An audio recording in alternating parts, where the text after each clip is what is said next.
Assalomu alaykum, hurmatli Dachiluks kanalimiz YouTube'dagi obunachilari. Qadrdonlar, biz bugun Xumson buloqdan 1 kilometr uzoqlikda joylashgan Luna dachasiga kelganmiz. Qadrdonlar, bu joyimiz Sakkizso'tga joylashgan. Videoni boshlashdan oldin prirodasiga bitta alohida e'tibor berib qo'ysanglar, Bahodir bitta prirodalarni ko'rsatib o'rgan. Dachamizning glavniy qismi kirishdan boshlaymiz. Bu tarafimizda o'zini stoyankalari bor, bemalol 6 ta mashina qo'yishga sharoitlari bor.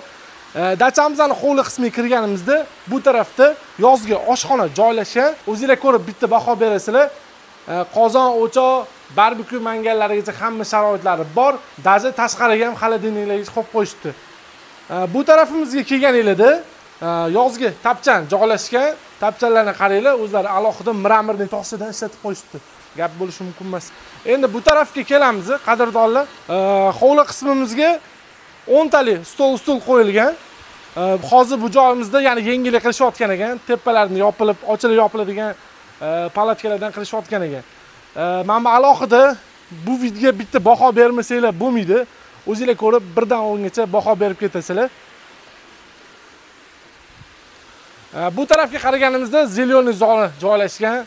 Mana archalarni ham qimmatlaridan ekilgan ekan.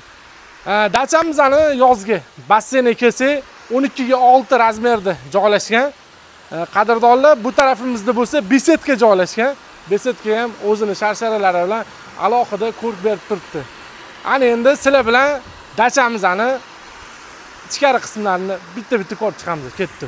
Binomizning birinchi qavatiga ham kirib oldik. Kirganimizda bu tarafda ayollarimizni sevimli joyi bo'lgan qishki oshxona joylashgan.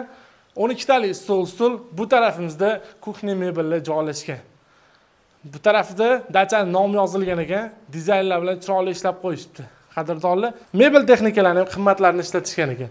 Goodwill firmasini bilasizlar o'zingizlar qimmatligini. Dachamizning hol qismini bu tarafiga o'tadigan bo'lsak, yumshoq mebel, 75 tali televizor, professionallik karaoke joylashgan.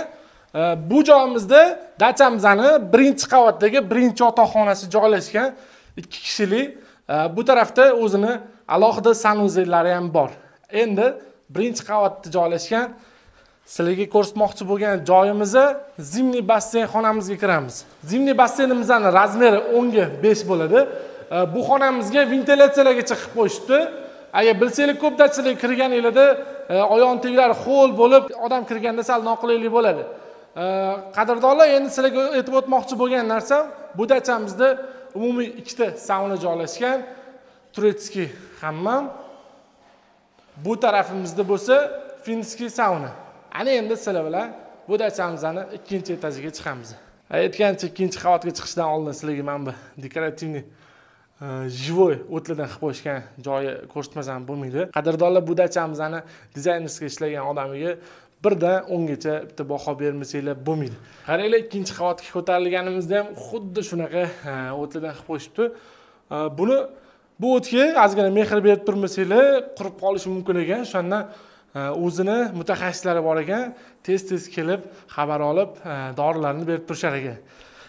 2-qavatga chiqqanimizda ko'zimiz bilyardga tushadi. Bu tarafimizda bilyard joylashgan, bu tarafimizda 10 ta kompyuter qo'yilgan. Yumshoq mebel. Bu joyimizda bo'lsa PlayStation 5 qo'yilgan. Ana endi sizlar bilan dachamizning xonalarini tanishtirib chiqamiz. 2-qavatga chiqqanimizda 10 tarafdan boshlaymiz. Bu joyimizda 5 ta ordinarniy divanlar qo'yilgan. Ana endi 2-qavatga 2-yotoqxonamizga kiramiz. Ketdi. Bu 2-yotoqxonamiz. Qaranglar. O'zingizlar ko'rib bitta baho beringlar. Til ojiz bor. Dizayner haqiqatan ham vobshe zo'r ishlagan ekan. Mana oilani qilib qo'yganiga qarasanglarchi. Bu xonamizda ham o'zining ichida sanuzellari bor. Ana endi sizlar bilan mana videoga bitta baho bermasanglar bo'lmaydi. Kun qorayib qolganligi sababli uchun sizlarga unaqa ko'rinmayapti. Bu yerdan terrasa qismiga chiqsanglar ham bo'ladi. Afsalagina okalar, bitta dam olmasa bo'lmaydi lekin bu dachada. Ana endi sizlar bilan keyingi xonamizga o'tamiz. Bu xonamiz ham to'liq atachenta bilan remont bo'lgan ekan. Ana endi 2-qavatdagi 3-yotoqxonaga o'tamiz. Bu 3-yotoqxonada ham 5 ta ajinali divanlar qo'yilgan. O'zingizlar ko'rib bitta baho berasizlar. Har bir xonamiz har xil remontdan chiqqan ekan. Bir-biriga o'xshab qolmasligi sababli har xil remontda. Ikkinchi qavat uchun bu joyimizda umumiy sanuzel joylashgan. O'zingizlar ko'rib bitta baho berib qo'yasizlar. Ana endi sizlar bilan ikkinchi qavatdagi 4-yotoqxonaga kiramiz. Bu yotoqxonamizda ham o'z ichida sanuzellari bor. Qadrdonlar, bu dachamizda umumiy 5 ta yotoqxona joylashgan. 16 ta odam yotishga sharoitligi bor. Undan tashqari, sal ko'payib qolsanglar, ko'rpacha yo'q sharoitlarni qilib berishadi. Endi bu joyga chiqmasanglar bo'lmaydi lekin. Qani operator bitta qaranglar. Menga eng yoqqan joylardan bittasi shu joy bo'ldi. Men prirodani qaranglar. Bu prirodani uncha dachada ko'rmaysizlar ham. Bu dachaning narxida bunaqa pulga, bunaqa prirodali, bunaqa dachani ola olmaysizlar. Biz hozir may oyi uchun bu dachamizning narxini necha pul deb o'ylaysizlar? $400 qilib berib yo'qlar, bemalol chiqib ulgurib qolsanglar bo'ladi. Keyin sizlarga yana bitta aprosimiz bor edi. Sizlarga necha pullik dachalar qiziq?